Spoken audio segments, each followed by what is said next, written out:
మిత్రులారా, ఈ మధ్య నేను హైదరాబాద్లో మా తమ్ముడి ఇంటికి వెళ్ళడం జరిగింది.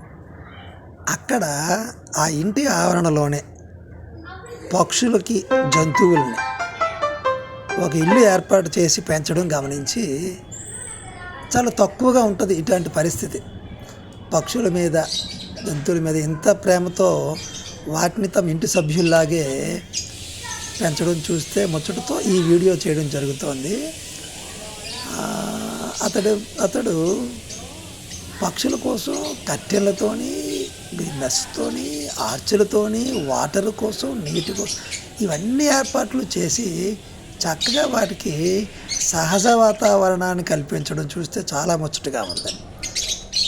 మరి ఈ పక్షుల్లో పావురాలు అయితే లేవు, కానీ ఈ లవ్ బర్డ్స్ అంటారు, అలాగే చిలుక జాతికి చెందిన అన్ని జాతులు ఇందులో ఉన్నాయి. సుమారు 10-12 పక్షులతో మొదలుపెట్టి ఈరోజు 62 పక్షులు ఉన్నాయంటే ఇక్కడ. అలాగే కుందేళ్ళు, ఆ కుందేళ్ళు కూడా వాటి ఆహార విహారాలు, అలాగే డోరా అనేటువంటి ఒక కుక్క కూడా ఉంది వాళ్ళ ఇంటిలో, దాని ఆహార విహారం కూడా మీరు చూడండి.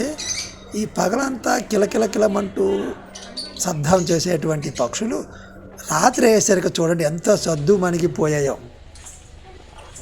నిశ్శబ్దంగా నిద్రపోతూ ప్రశాంతంగా ఉన్నాయి. ఈ టైంలో కుందేళ్ళు, చెవులు పిల్లులు చక్కగా తిరుగుతున్నాయి. అంటే అవి నిశాచరులు, ఇవి దిశాచరులు అన్నమాట, దివాచరులు అన్నమాట. చూడండి ఎంత నిర్మలంగా కూర్చున్నాయో. అలాగే ఈ డోరా, ఈ కుక్క అంటూ వేరేగా ఒక ఛాంబర్, ఫుడ్ ఛాంబర్ ఏర్పాటు చేశారు. ఎంత ప్రేమగా చూస్తున్నారంటే చాలా ముచ్చటగా ఉంది కదా. Thank you for watching.